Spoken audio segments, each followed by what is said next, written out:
Welcome back to my channel. Thank you for being here. In my last video, I talked about the positive attributes of a Filipina. Today, I'm going to share with you the negative traits of a Filipina. As much as I enjoy talking about the positive things, I think it's also very important to talk about the negative things.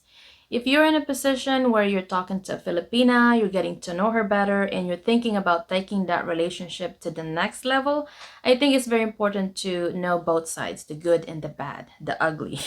And at the end of the day, it's up to you to weigh the pros and the cons. And then I'm not saying these things to discourage you. In fact, I'm saying this to better understand the Filipina. A lot of these things that I'm going to mention is not really specific to the Filipina, it's the Filipino culture itself.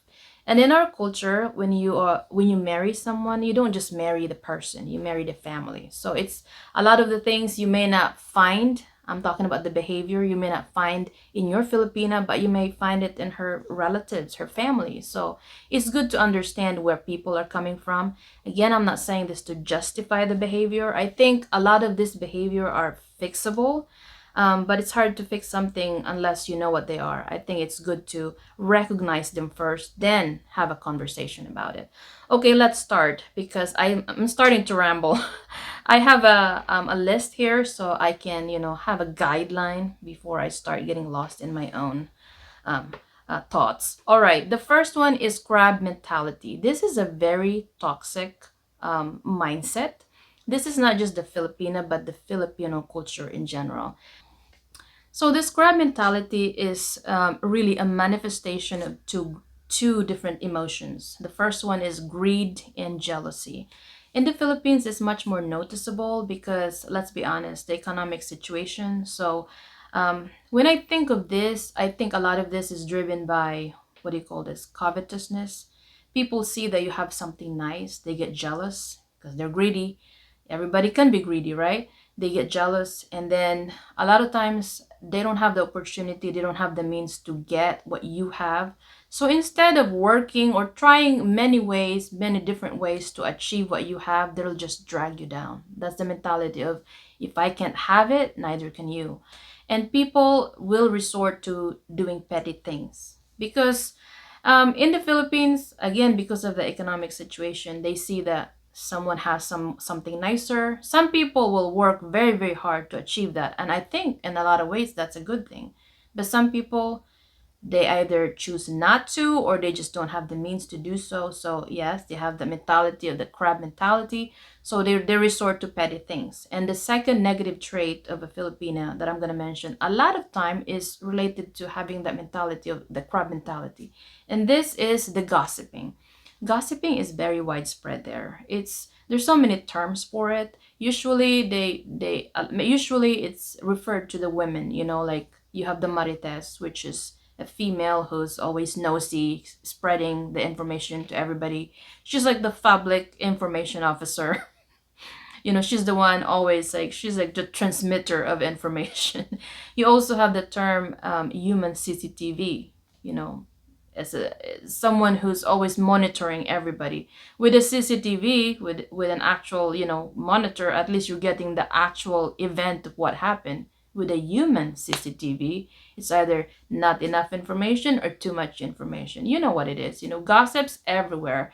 And it's also common to see, like, women, usually married women, like usually middle age, 30s, 40s, when the kids are off to school, and especially if they stay at home. I'm not saying everybody, okay? Not everybody's like this. There's a lot of Filipinos who actually hate this behavior, including myself.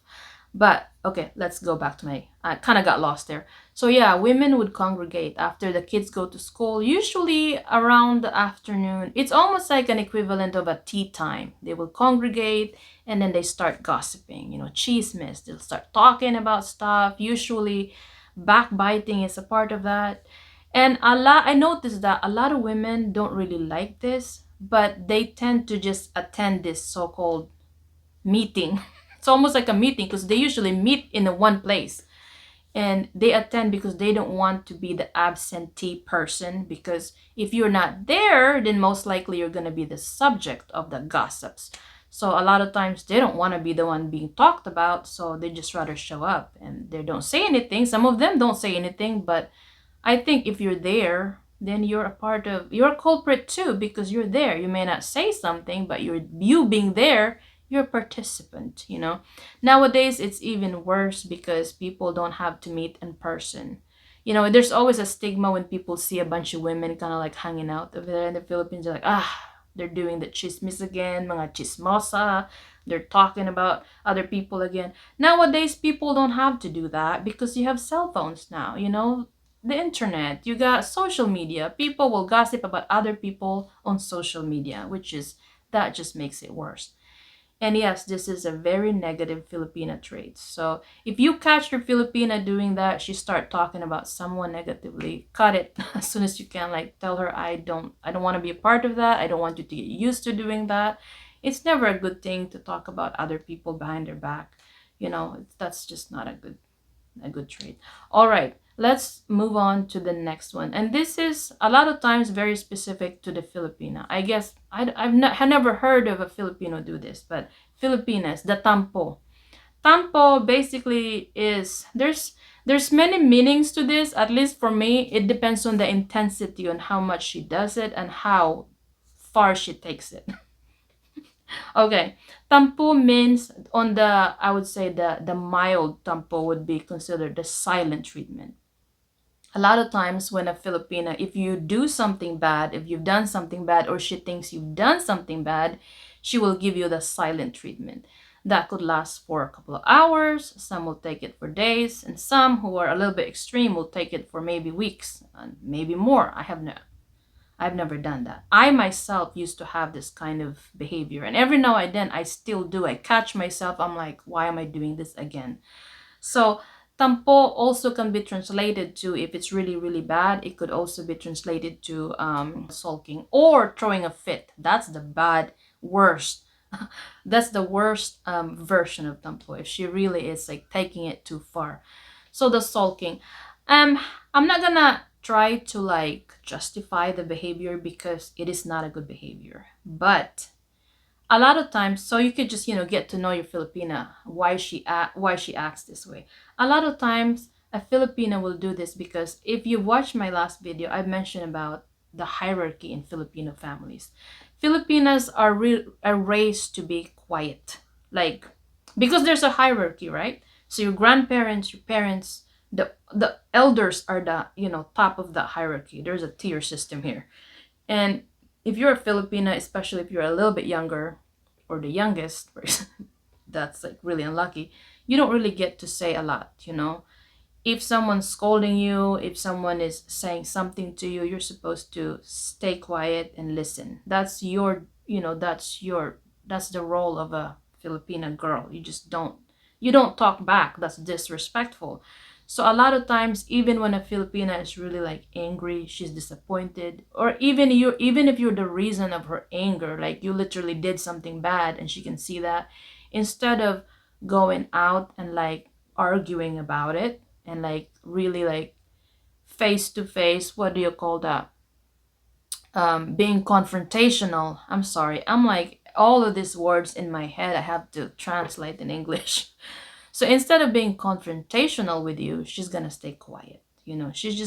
She would just assume that you will get it.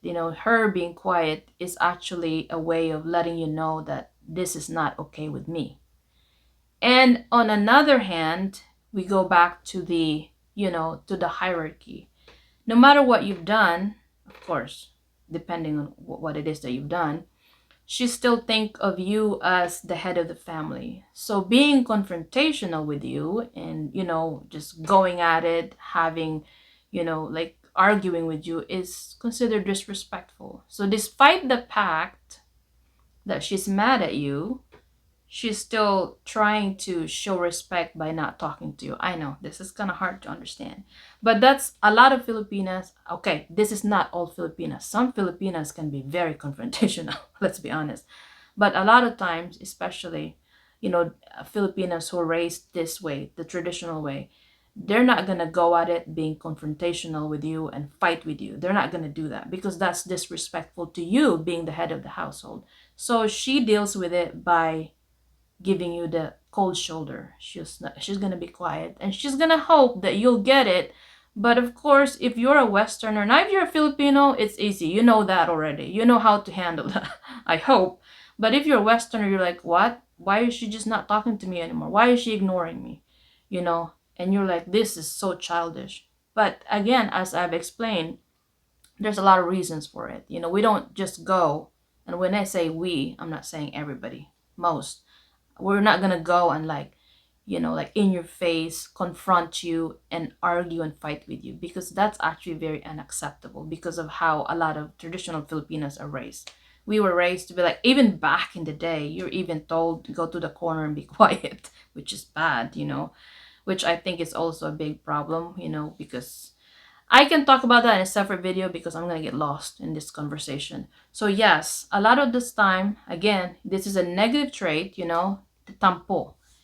There's a levels of it. You got the cold shoulder, you got, you know, of course you're going to give you a silent treatment, the sulking, throwing a fit. Just it is throwing a fit, really.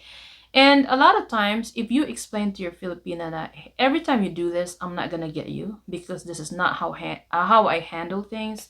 I would rather, you know, sit down and talk about what's the problem, what's bothering you.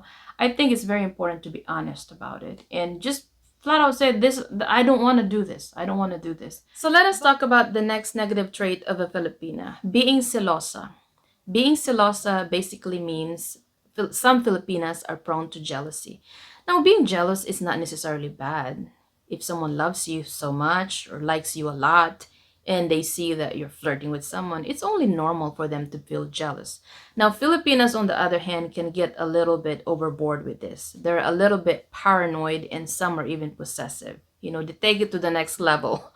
And when I say next level, I'm going to talk about that in a little bit more detail. So, to better understand the Filipina and her jealousy, you have to look into the Filipino culture. The culture is a little bit conflicting. It is a conservative country in general because it's a very Catholic country, but on the other hand, the amount of infidelity in the Philippines is high. Let's be honest, people, it's very high, especially the men cheating on their wives.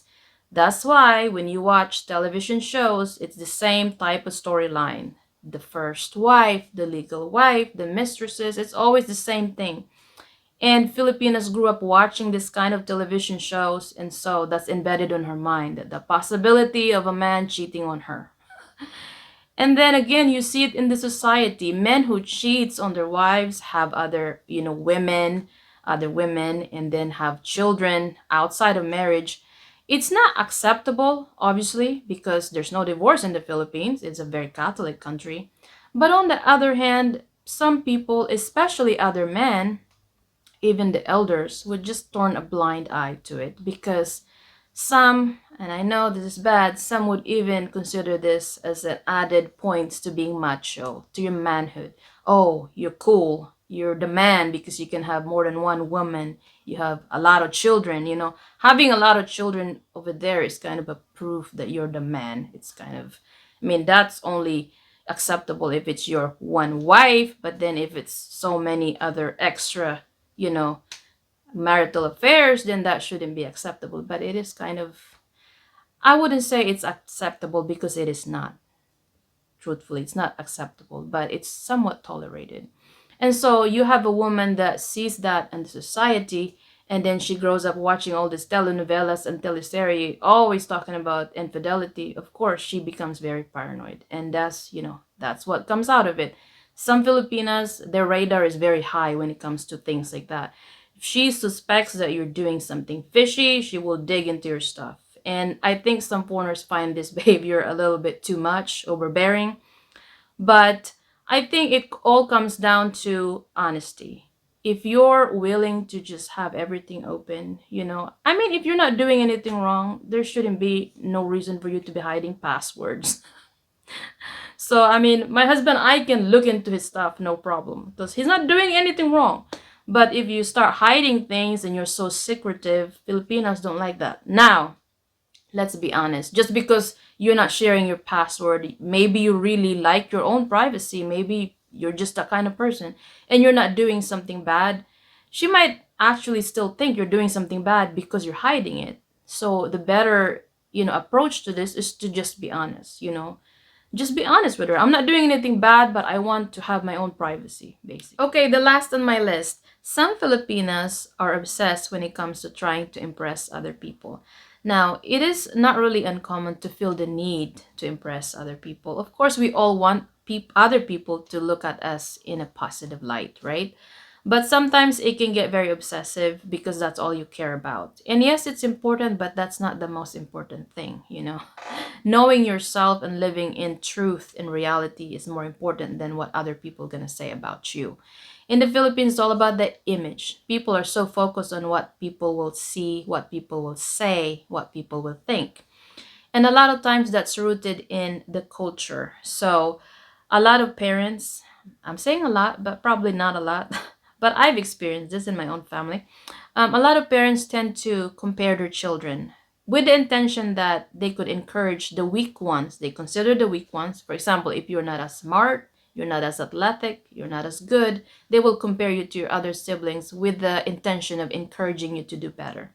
The problem is you do just a lot of kids do end up just growing up having low self-esteem, and you're constantly trying to get that approval. You're constantly trying to get validation, and a lot of Filipinas feel that way. So some become very good liars because you will never impress everybody, and it's not going to be 100% of the time that you're going to meet people's expectation. And let's talk about the things that are very relatable. I have to give an example for this. Filipino workers abroad, some of them are having a very, very hard time. Even though they're having a hard time, they will never say that. They will actually lie and pretend and say, oh, I'm doing so well. I'm so successful here. And the family's living so well in the Philippines. And that's the image they want to portray to other people. So that's like the facade, the facade of being successful. But in reality, that person abroad is barely eating anything. They're probably living off of eating ramen. And that's the thing that I find to be kind of toxic about the culture. It's hard for people, and I know people want to be truthful. The problem is, like what I said, the crab mentality is a very toxic the culture there. So when some people, okay, not everybody, some people will actually rejoice to see someone's despair. So as a result, a lot of people live a lie. They'd rather, do whatever it takes to live this facade or image of success because they want to impress everybody. They don't want to be the center of the gossiping. They don't want people to think I'm having a hard time. It's all about the image, which it can be very tiring. And I know of a lot of people that live that way, constantly asking for people's validation, and that is not sustainable in any way. You're just gonna that's really gonna make you go crazy, like very bad for your mental health. All right, those are some of the negative traits of a Filipina. There's a lot of positive attributes. You can watch the videos, but of course it's always good to talk about the negative. And again, as I've mentioned, a lot of this is rooted in the culture, so it goes hand in hand, the negative, like the toxic Filipino culture. And most of this are fixable. It's all about sitting down, having a conversation, talking about it, and addressing those issues. But of course, the person has to be willing to change. All right, so those are the negative traits of a Filipina, and I will see you on my next video.